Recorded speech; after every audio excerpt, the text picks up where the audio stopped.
for the Cubs Weekly Podcast presented by Wintrust, proud legacy partner of the Chicago Cubs, and exclusive home of Cubs checking, open online today at wintrust.com/Cubs Weekly. As always, Elise Menaker here, Tony Andracki and Andy Martinez. Good to have the gang back together. Good to see you guys. Good to see you. Yeah, it's good to see you. It's good to be back.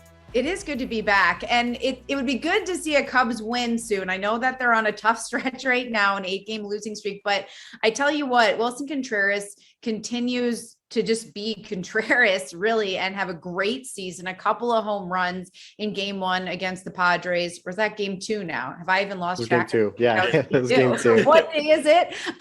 So he has one home run for each game of the series. So. Yeah, so maybe that's why I'm losing track too. And so let's just say he's hitting well. And Kyle Hendricks, a great outing after he hadn't pitched for a bit, after just taking a bit of a break, dealing with some shoulder stuff. So I'm sure for you guys, similar things have stuck out for you, but Tony, I'll just start with you and just kind of how you're feeling during this stretch. Yeah, I think the fact that Contreras continues to play well is really interesting. It's an intriguing storyline. We all know what could be coming down the line over the next, month or two. Is he is only signed through the end of this year.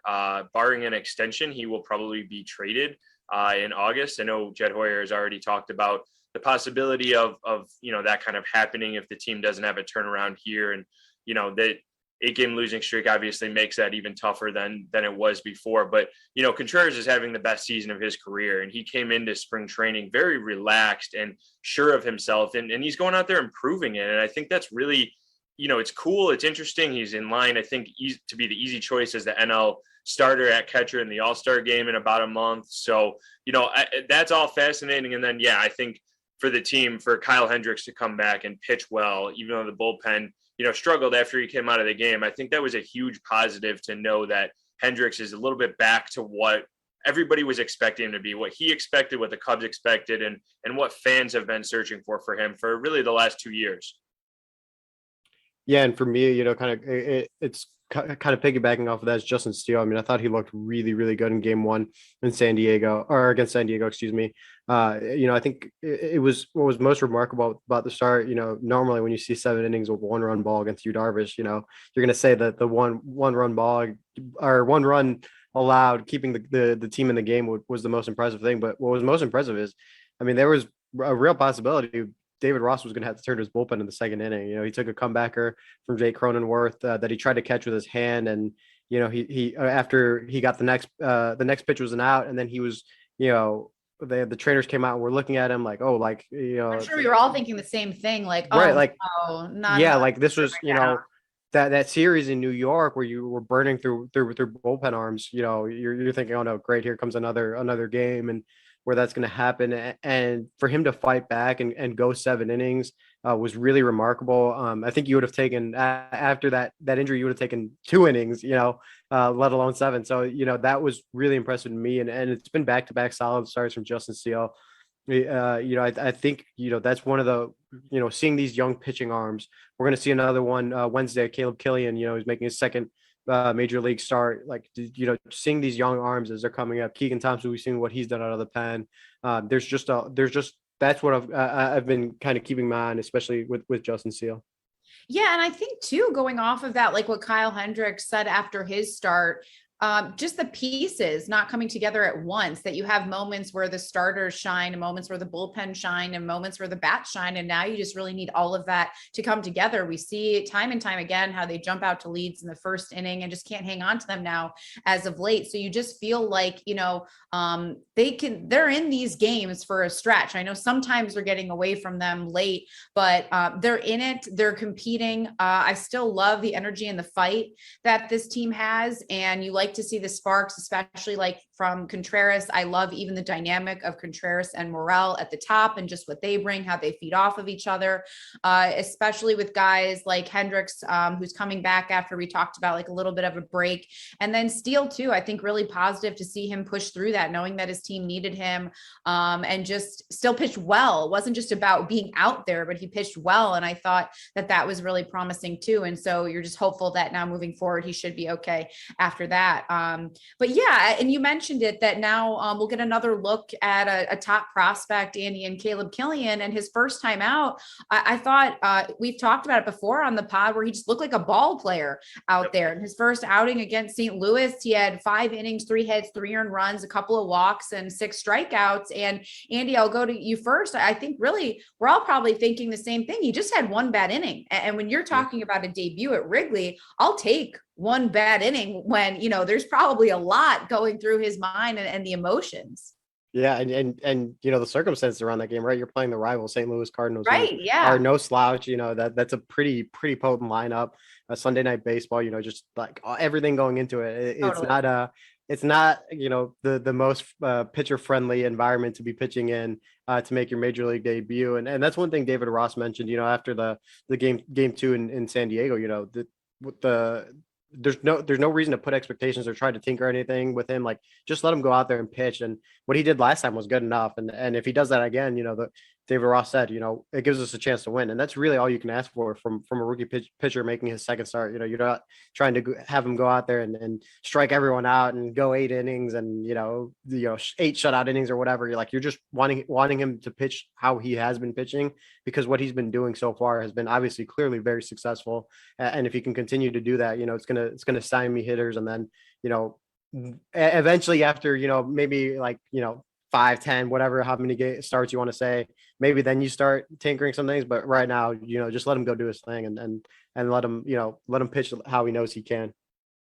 Yeah. And I think it's interesting long-term for this team, right? Like we talked about the struggles of the rotation recently, and Hendricks going 2 weeks in between starts, and Wade Miley on the IL for the 3rd time, Marcus Stroman on the IL for the 2nd time now.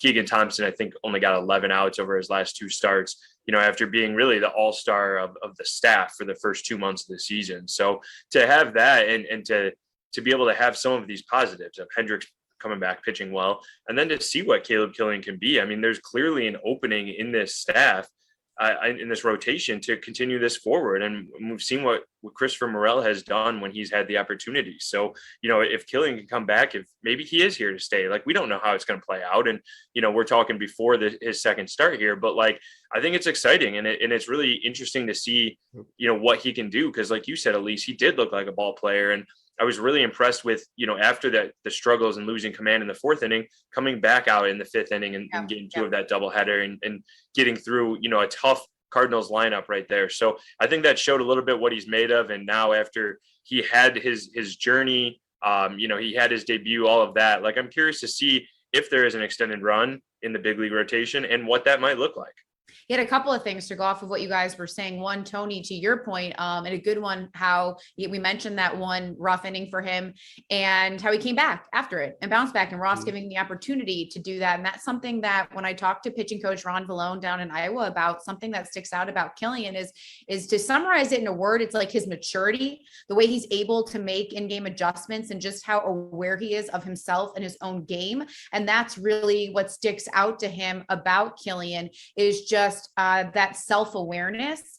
And he says, really, if you were to draw up a right-handed pitcher, you're looking at Kilian. That's how you would draw him up. So all the compliments from Ron Vallone. And I think more than anything, when we hear from these pitchers, and we hear it a lot from a Steele or a Thompson, younger guys, how they want to make those in-game adjustments quicker. It feels like Kilian is right on that path to where he's very capable and really already doing that. And I think to go off the emotion part too, Andy, that we were talking about, not just the game itself, but this is a guy where he knows all eyes are on him. Everyone wants to see how he does. And there's pressure that comes with that. And pressure is like an honor. It's a good thing. These players want that. It means you're doing really well.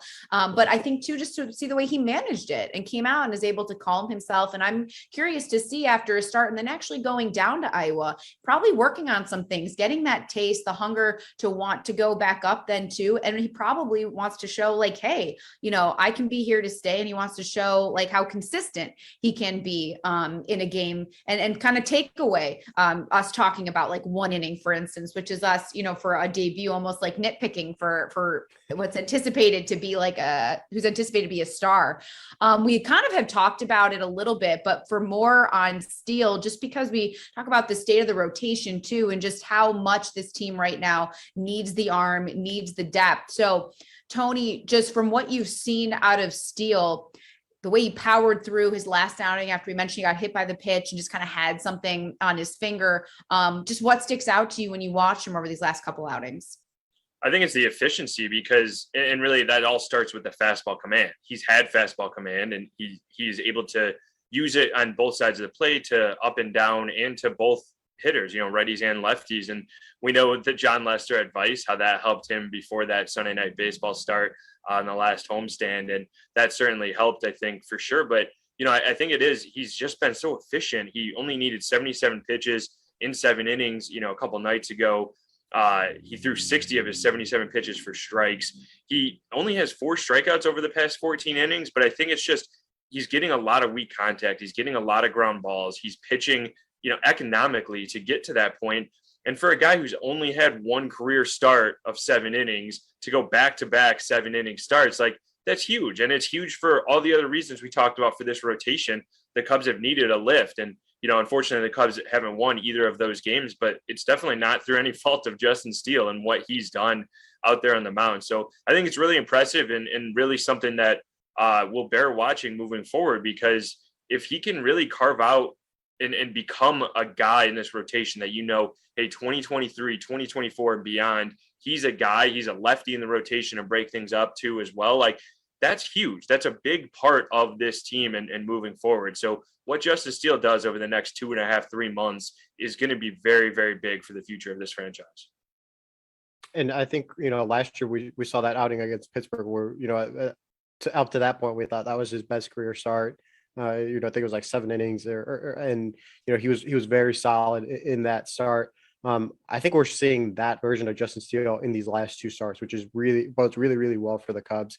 He's been stellar. He's been, kind of everything that we've expected. And you mentioned that the economic, how economical he is with his pitches, Tony. And that's so true. I was looking at some of his numbers, the outing before the last 2 outings, he went 5 innings and he had 6 strikeouts. When he's striking guys out, he can be just as effective in terms of getting the outs, but he's using more bullets. He's using more of his stamina. He's not getting in as deep.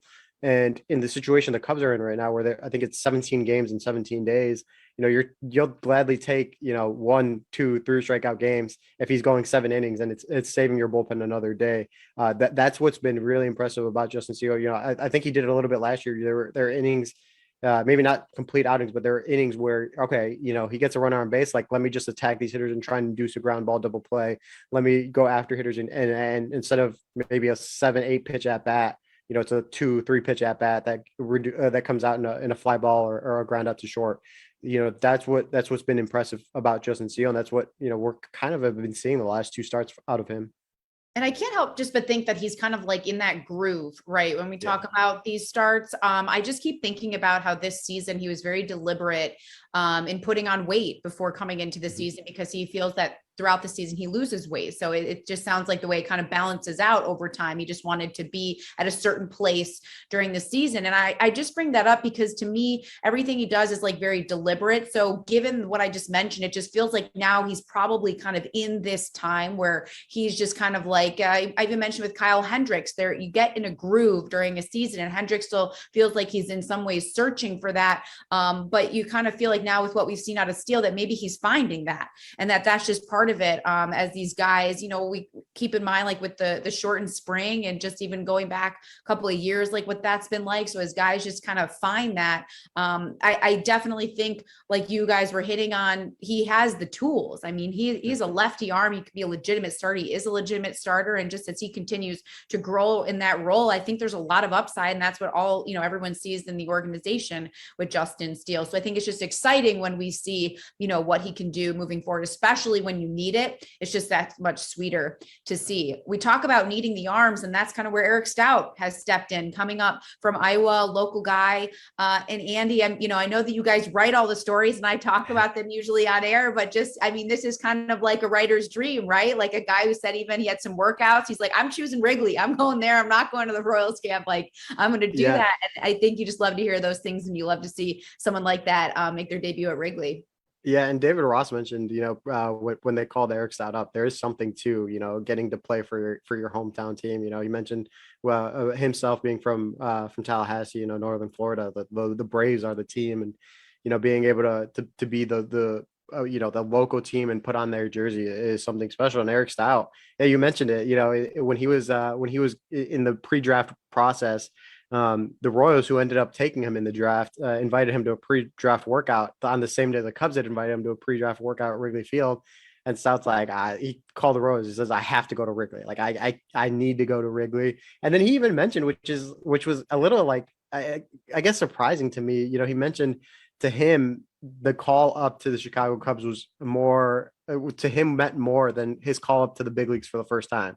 You think about it, you work your whole life to be a big leaguer. And when you get that call, that's got to be the greatest feeling in the world. And for him to say, this one to the Cubs was better, it's pretty remarkable. It speaks to, what he mentioned.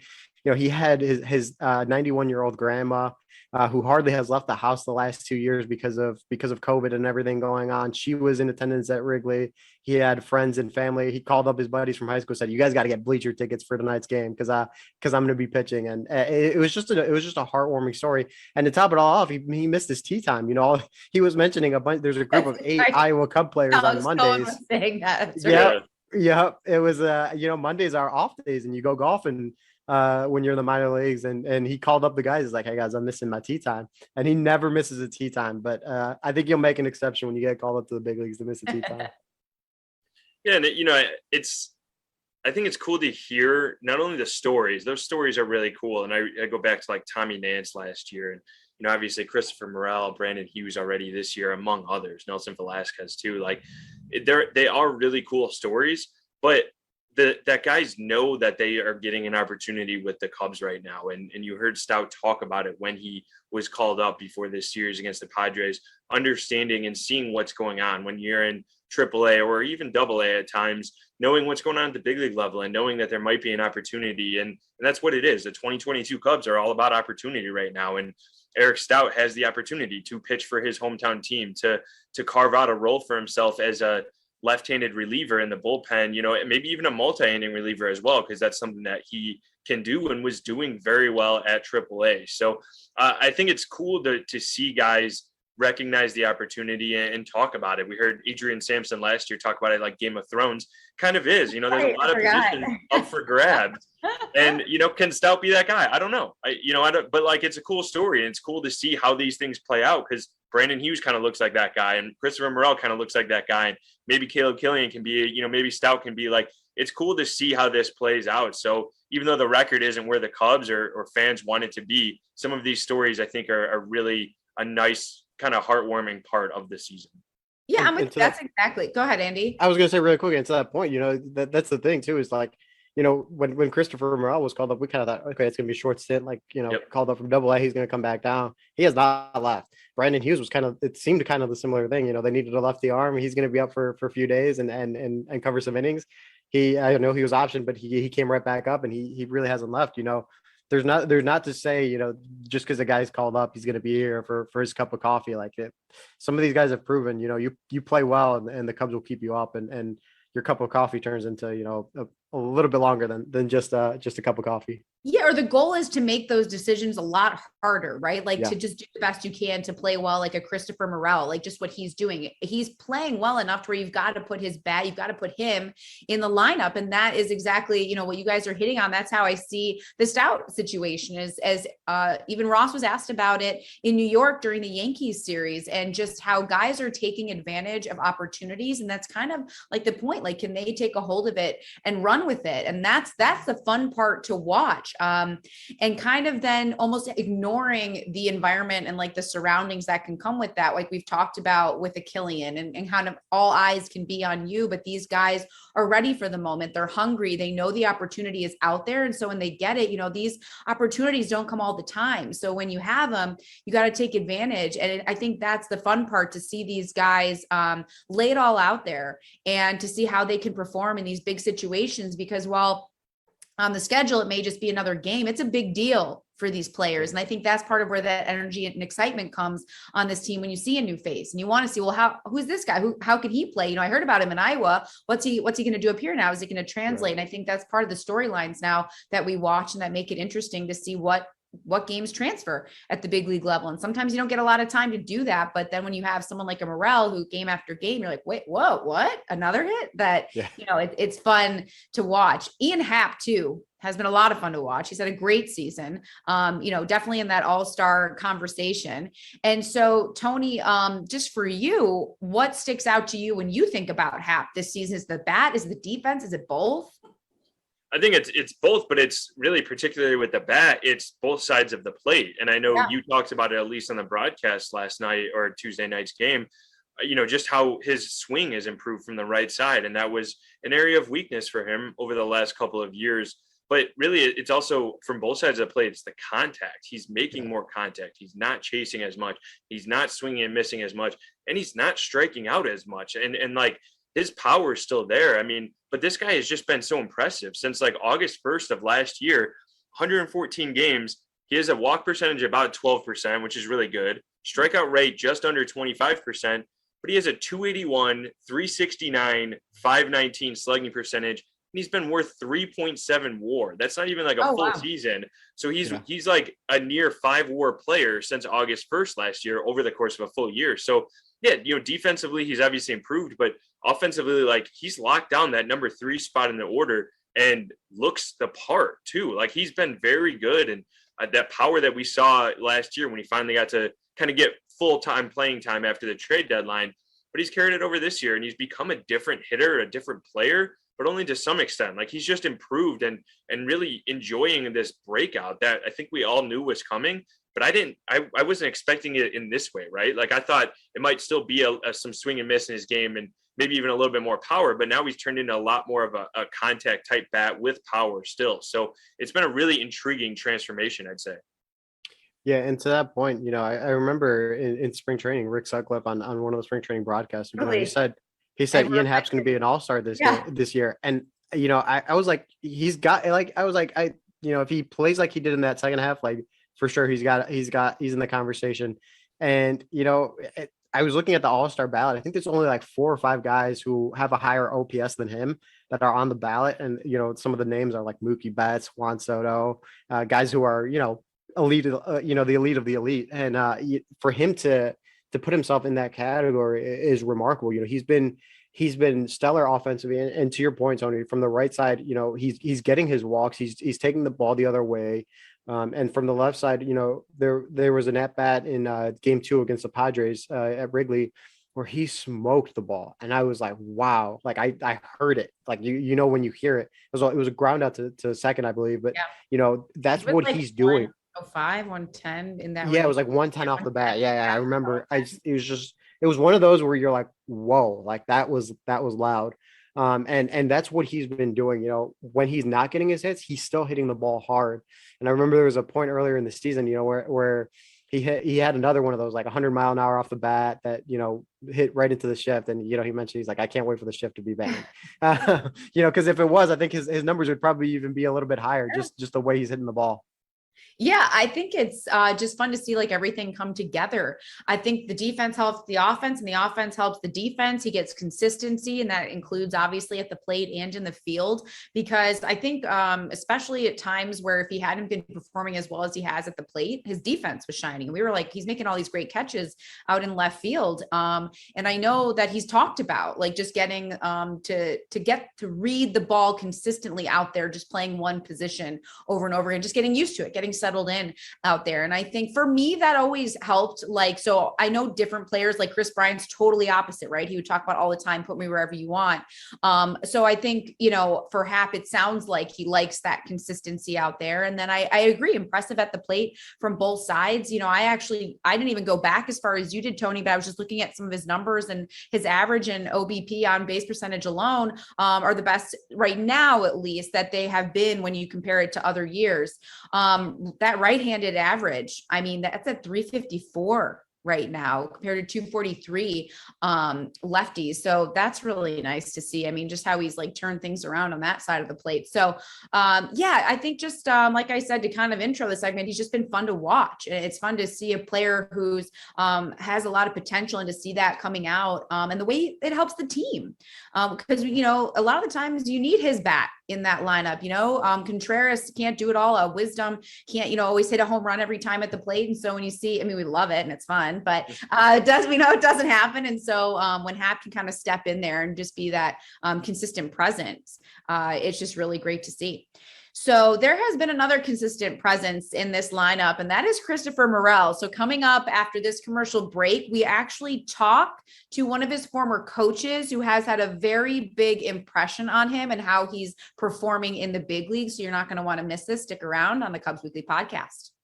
At Wintrust, we know true fans show their team pride every chance they get. With Cubs Checking, you'll score a Cubs debit card, so you can show your support every time you pay. Open today at wintrust.com/Cubs Weekly. $100 required to open. Member FDIC. Back here on the Cubs Weekly Podcast, presented by Wintrust, Tony Andracki, Andy Martinez. And Tony, I know that you and I in particular, we were it was the White Sox series when Christopher Morel brought up 2019. It was a big year for him, and there was a coach in particular who had a big impact on him. So we're going to hear from him, but first, just give us a sense of what we're going to hear and why we talked to him. Yeah, so Paul McAnulty was the hitting coach at South Bend at Class A, and he was a guy that Morel, like you said, he shouted out, but for multiple reasons, because he helped him with the two-strike approach, just breathing, but then getting into that more kind of like athletic stance, and he crouches a lot more. Morel does when he's at the plate with two strikes, and he gets like more, you can see the focus like physically as to how he's really trying to shorten up his stroke. So, it was that, but I think, he credits McAnulty with like being the guy that kind of helped turn things around. Cause we talked on last week's podcast, it was 2018, Morel didn't walk in 93 plate appearances in Class A ball. So, but to do that, he didn't walk a ton in 2019, but he started developing this plate discipline approach as a 20-year-old in South Bend, and this is kind of the reason why. And also I think it was a cool perspective to hear.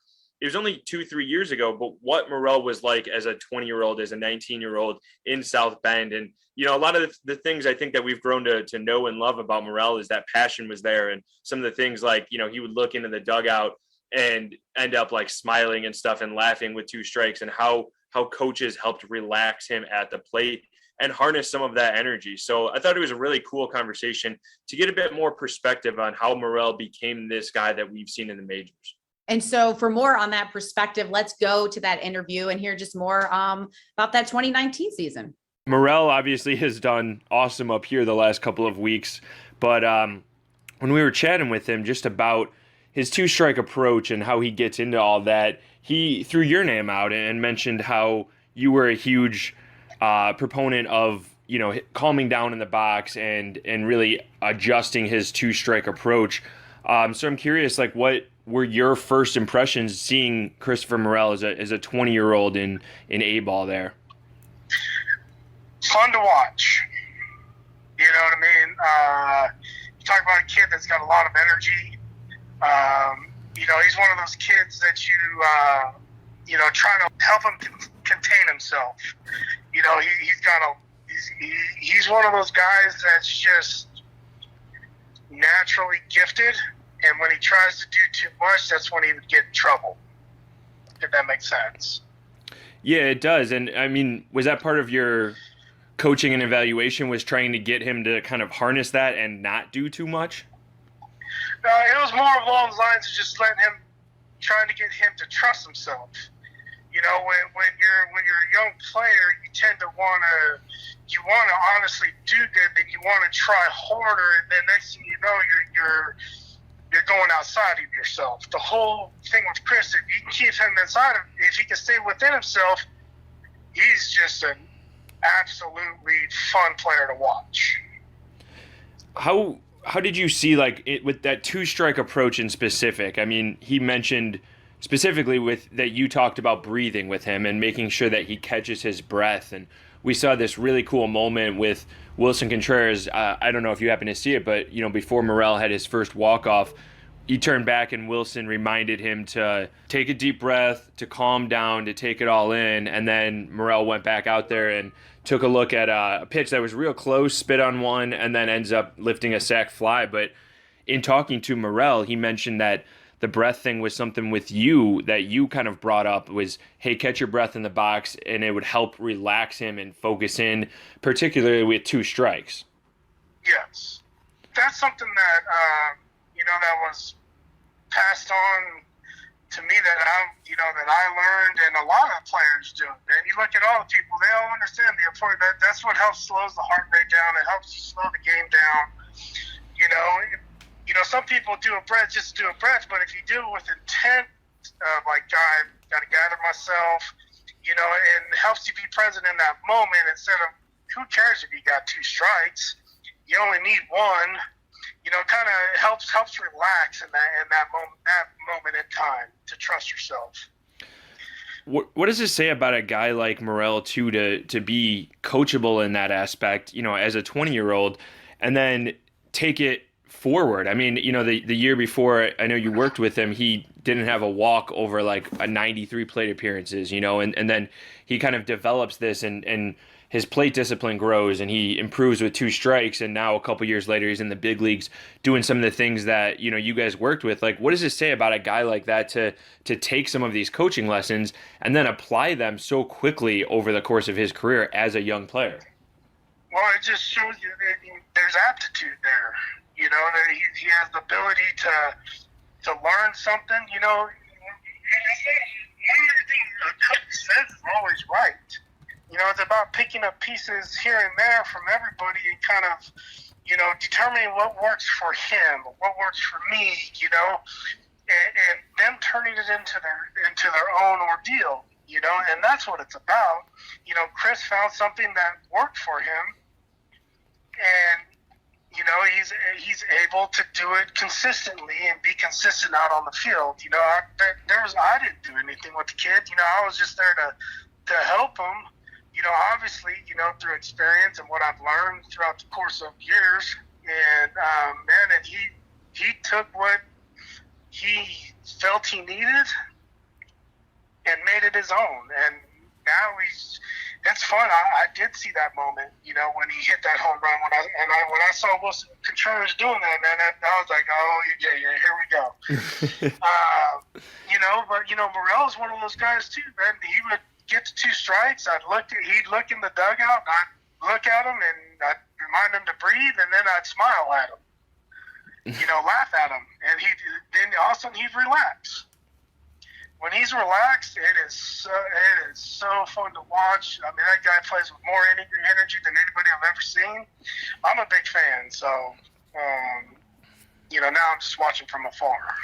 Yeah, you mentioned the energy and, that joy and passion has been so evident in his first few weeks in the big leagues here. And I know that's obviously been his reputation coming up through the Cubs system. But what was it like being around a guy like that, that had that joy, that passion, that energy for, the course of a full season?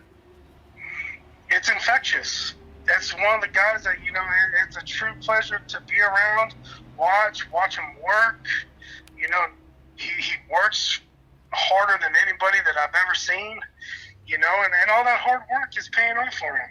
He's the one who did it. He's the one who went through it. He's the one, and now he's getting rewarded for it. So, it's like I said, it's great to see.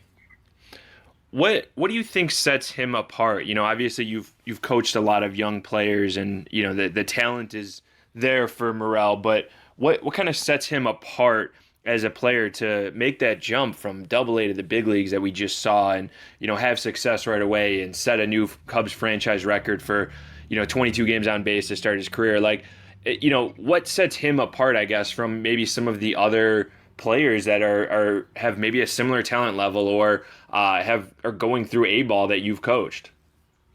Confidence and trust. He has the confidence to go up there and compete. He has the trust in what he's done. I haven't talked to Morrell in a while, but just my thoughts is that he trusts himself. He believes in himself. And that's the number one overall factor, man. He's able to concentrate, in those moments, and it's hard to do, and not everybody can do it. For him to be doing it at a high level goes to shows how much work he has put into that side of the game, the mental side of the game. Yeah, and you mentioned being able to watch him from afar and seeing what he's done. How close, I guess, do you kind of keep tabs on a guy like him, and seeing what he's done from afar? Well, I keep tabs on everybody, but I do not bother them. I let them be there. That's their career. I'll text them congratulations, proud of them. But other than that, I do not bother these guys. They are going, if they need something, they know they can call. But at the same, what? They're grown men. They're doing their thing. They're going on their journey. I stay out of it. What kind of, does it instill a sense of pride, or what kind of emotions does it stir up with you to see him up there? And then, another guy you coach, Nelson Velasquez, I know Morrell and Velasquez are very close, but they played up together here in Chicago for a couple of days. But just being able to see these guys and know a few years ago they were at A-ball, and to see their journey, what kind of emotions does that stir within you? Pure happiness, man. I'm happy for them because I know what they were going through at that moment when they were there in 2019 and 2020, 2021. I know everything. I was, most importantly, they knew that I had their back,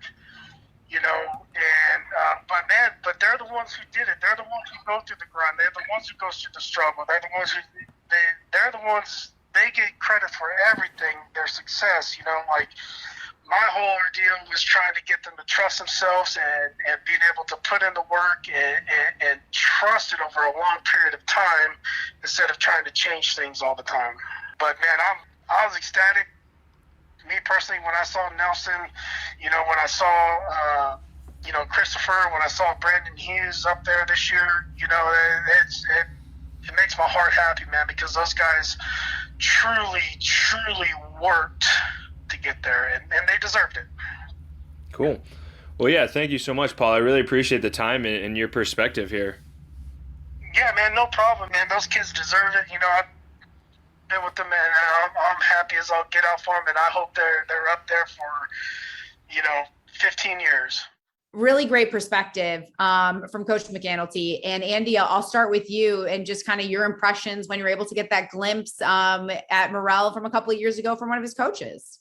Yeah, it's one of the fascinating things, right? We Tony touched on it a little bit, but we don't think of we see what the quote unquote finished product is up here in the major leagues, but we don't necessarily see what these guys are at Class A, at low A, at Double A, when they're really going through the grind, and to kind of get that glimpse was really, really cool. And just to see, some of, as Tony mentioned again, the seedlings of what he would become in that moment. And the breathing thing is very crucial. We saw it with Wilson Contreras, that walk-off hit, where he tells him, breathe. And we've seen the awesome video where, you can see Christopher Morel taking a deep breath in and getting ready for the at-bat. Those are just the little things that, sometimes, you think about, okay, what's his bat speed look like? What's he doing, in a 2-strike approach? How's his stance? Like, you think about those things, but those little things are just as important. What's he doing when he's, what's his breathing mechanism like? What's his setup like? What's his approach? What's he thinking when he's setting a pitcher? All those things are important, and all those really start, at Class A, at Double A, Triple A, et cetera, until they reach the majors.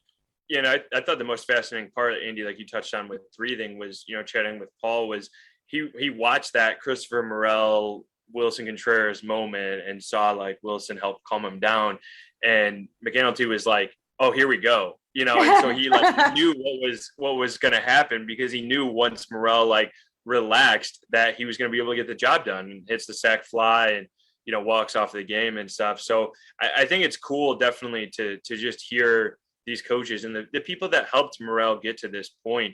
But also obviously credit all goes to Morrell, which McAnulty kept saying, is like, credit goes to this kid. He worked hard. He did everything that he was supposed to do to get to this point. But yeah, I thought it was a really cool chat and interesting to know that he was still the same guy at 19, 20 that he is at 22. And yeah, when I heard actually that you were talking to him, I was excited because we keep hearing about him from Morrell. And so I thought it was great that you just kind of were able to reach out to him and get that and just see what it was like and why he brought up the breathing to him and why he brought up the 2-strike approach. And what stuck out to me about that was how he mentioned he's like an emotional player, and we see that from him. But the first thing that I thought of then was interesting, because that's how we always describe Contreras. And these two we know kind of just work very well together. And so to kind of find some tactics to help Morrell work through the emotions during a game. And I think, every guy out on the field is doing the breathing that Morrell is doing in some way, shape, or form. Pitchers, we see them all the time doing it. At the plate, you kind of see, I feel like with Morrell, because of how much he like does it and how big it is, I feel like that's why we take more notice. I really appreciate that he doesn't like hide it or anything. And I even noticed in game 2 against the Padres, Wilson had a moment then where he kind of was just more deliberate about it. And you just saw it.